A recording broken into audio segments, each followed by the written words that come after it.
அத்ருதக அதிருதக எதனாலும் தாங்கப்படாதவர் என்பது இதன் பொருள். பகவான் தான் எல்லாவற்றையுமே எல்லோரையுமே தாங்குகின்றார். இந்த பிரபஞ்சத்தின் கூறுகளாகிய பூமி போன்றவற்றை யார் தாங்குகின்றாரோ அவரையும் தாங்குபவர் பகவான் ஸ்ரீ மகாவிஷ்ணு. அவ்வாறாக அனைத்தையும் அனைவரையும் அவர் தாங்கி அருள்கின்றார். ஆனால் அவரை தாங்குபவர் எவரும் இல்லை. அவர் எவராலும் வேறு எதனாலும் தாங்கப்படாதவராக இருக்கின்றார். அதனால் அவருக்கு அதிருதக எதனாலும் தாங்கப்படாதவர் என்கின்ற திருநாமம் ஏற்படுகின்றது.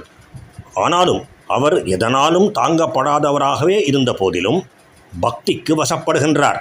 பக்தியினாலே தாங்கப்படுகின்றார் என்று சொல்லிவிட முடியாது. ஆனால் பக்திக்கு அவர் வசப்படுகின்றார். பக்திக்கு மனம் இறங்குகின்றார். பெரும் கருணை கொள்கின்றார் பக்தனிடத்திலே. தூய்மையான அந்தரங்க சுத்தியோடு பக்தர்கள் அளிக்கின்ற எதையும் அவர் மனமுவந்து மகிழ்ச்சியோடு ஏற்றுக்கொள்கின்றார். ஆனால் இதனால் அவருடைய அதிருத்தராக இருக்கின்ற தன்மை எந்த விதத்திலும் பாதிக்கப்படுவது இல்லை. ஓம் அதிருதாய நமக. எதனாலும் தாங்கப்படாத பகவான் தன்னாலேயே தாங்கப்படுகின்றார். அவரே தாங்கிக் கொள்கின்றார். அவருடைய ஆதாரம் அவரே ஆவார். ஸ்வத்ருதக என்கின்ற பகவானுடைய அடுத்த திருநாமம் இதை எடுத்து கூறுகின்றது. ஸ்வத்ருதக ஸ்வத்ருதக தானே தன்னை தாங்கிக் கொள்பவர் என்பது இதன் பொருள். பகவான் அதிருத்தராக இருப்பதால் அவர் ஸ்வத்ருதக. இதை சற்று மாற்றி யோசித்தோமானால் அவர் ஸ்வத்ருதராக இருப்பதனால் அதிருத்தக. இப்படி தனக்கு தானே ஆதாரமாக இருக்கின்ற ஸ்ரீ மகாவிஷ்ணுவுக்கு நமஸ்காரம். ஓம் ஸ்வத்ருதாய நமக. அடுத்த திருநாமம் ஸ்வாஸ்யக. ஸ்வ அஸ்யக. ஆஸ்யம் என்றால் முகம்.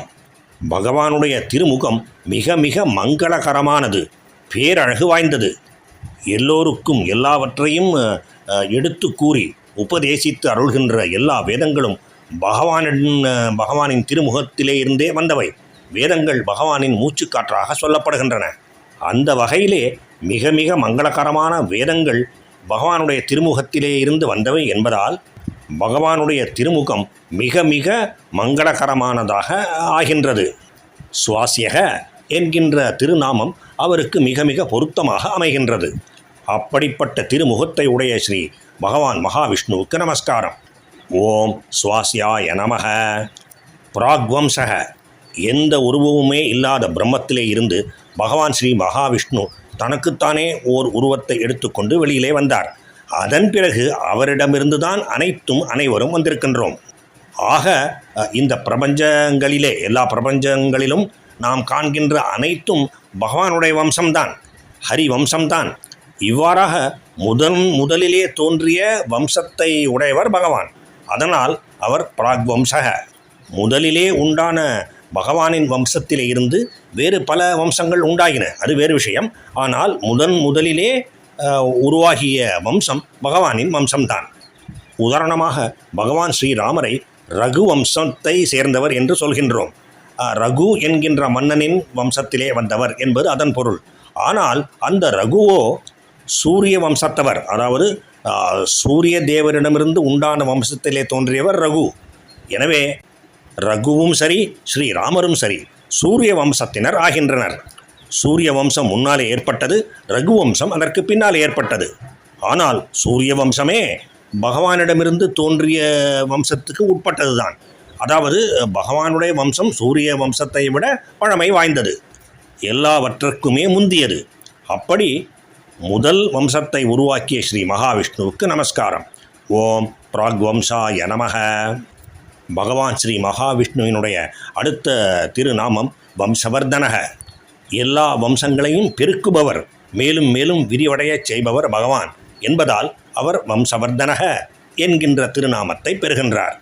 இன்னொரு விதத்திலே பார்த்தால் வம்சம் என்கின்ற சொல்லுக்கு பிரபஞ்சம், இந்த பேருலகம் என்றும் ஒரு பொருள் உண்டு. இந்த பேருலகத்தை, பிரபஞ்சத்தை மேலும் மேலும் பெருக்கி விருத்தி செய்து மேலும் மேலும் விரிவாக்கி அருள்கின்றார் பகவான். அதனால் அவர் வம்சவர்தனக. ஆனால் இறுதியிலே வம்சமாகிய இந்த பிரபஞ்சத்தை அழித்து அருள்பவரும் அவர்தான்.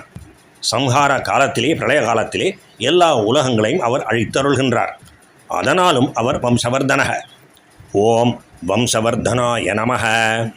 பகவானுக்கும் பகவானின் திருநாமங்களுக்கும் பக்தர்களுக்கும் நமஸ்காரம்.